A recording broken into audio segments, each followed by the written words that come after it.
आमागढ़ जो फोर्ट है, वो फोर्ट से मीणा समाज का इतिहास बहुत जुड़ा हुआ है मंत्री महोदय। और वहां पर अम्बा माता का मंदिर है, हमारे मीणा समाज की कुल देवी है। तो मैं आपसे यह अनुरोध करना चाह रहा हूं कि मंदिर में जो यात्री जाते हैं उनके लिए रास्ते की बड़ी प्रॉब्लम है। वहां गलता से निकल करके वो जो रास्ता जा रहा है बिल्कुल उबड़ खाबड़ है। तो मेरा एक प्रश्न ये है कि उस रास्ते की अनुमति, क्योंकि वो वन विभाग में होकर के जा रहा है, तो मैं आपसे अनुरोध करूंगा कि उसमें आप कोई रास्ते की अनुमति बनाने की आप देने का विचार रखते हो या नहीं रखते हो। और दूसरा सवाल ये है कि वो जो आमागढ़ का जो फोर्ट है, वो फोर्ट भी बिल्कुल जो है बिल्कुल खराब हो गया, गिर गया। उसके पुनर्निर्माण की और अम्बा माता का मंदिर जो 600-700 साल पुराना है, उसके पुनर्निर्माण की अनुमति सरकार देने का इरादा रखती है कि नहीं रखती है? माननीय मंत्री जी। माननीय अध्यक्ष महोदय, गंगापुर से आने वाले माननीय सदस्य ने आमागढ़ फोर्ट को लेकर के जो बात करी, विशेष रूप से उस पर जाने वाले रास्ते के संधारण के लिए जो बात करी है, मैं आपको ये विश्वास देता हूं कि माननीय भजनलाल जी की सरकार है, सनातन धर्म को मानने वाली सरकार है, सनातन के ध्वज को लेके चलने वाली सरकार है। मैं आपको पीछे भी ले जाना चाहूंगा। 2022 में वर्तमान में हमारे सवाई माधोपुर से आने वाले माननीय सदस्य जो कैबिनेट मंत्री हैं, वहां ध्वज लहराने जा रहे थे और आप ही की सरकार जिसको आप समर्थन दे रहे थे, उस सरकार ने उनको ध्वज लहराने से भी रोका। लेकिन मैं आपको ये विश्वास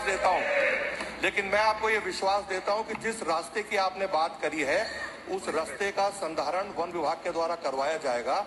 और मुझे बताते हुए खुशी है कि माननीय मुख्यमंत्री जी स्वयं सदन में विराजमान है। माननीय मुख्यमंत्री जी ने हमको दिशा निर्देश भी दिए हैं कि ज्यादातर वन्य क्षेत्रों में हेरिटेज प्रॉपर्टीज हैं, हमारे किले हैं, गढ़ हैं और उसमें बहुत पौराणिक काल के मंदिर हैं। और माननीय मुख्यमंत्री जी द्वारा स्पष्ट निर्देश है कि जो हमारी हेरिटेज प्रॉपर्टी है, और विशेष रूप से अभी बजट में प्रतापगढ़ जो अलवर थानागाजी क्षेत्र में आता है, उसके संधारण के लिए, उसके जीर्णोद्धार के लिए, उसके सौंदर्यीकरण के लिए बजट दिया गया है। माननीय सदस्य, आपने सनातन धर्म को मानने वाली सरकार में माननीय मुख्यमंत्री जी में विश्वास व्यक्त किया है। मैं आपको ये विश्वास देता हूं कि आमागढ़ किले का जीर्णोद्धार भी करेंगे, सौंदर्यीकरण भी करेंगे और वहां विराजमान माता जी के मंदिर को भी अच्छा बनाएंगे। अगला मैं मंदिर की बात कर रहा हूँ। आमागढ़ का जो अम्बा माता का मंदिर है, उस मंदिर का पुनर्निर्माण। और एक और दूसरा, आपने अभी कहा किरोड़ी लाल जी के लिए, ये किरोड़ी लाल जी, जब मैंने वो आंदोलन किया था, 1 महीने तक वो आंदोलन चला और आपके आरएसएस के लोगों ने उसमें भगवा झंडा फहरा दिया और ये झंडे को हटा करके और समाज का झंडा फहरा दिया गया। तो उसमें जाकर के ये गलत बात मत बोलो। और मंदिर पे आप किसी को माननीय सदस्य इस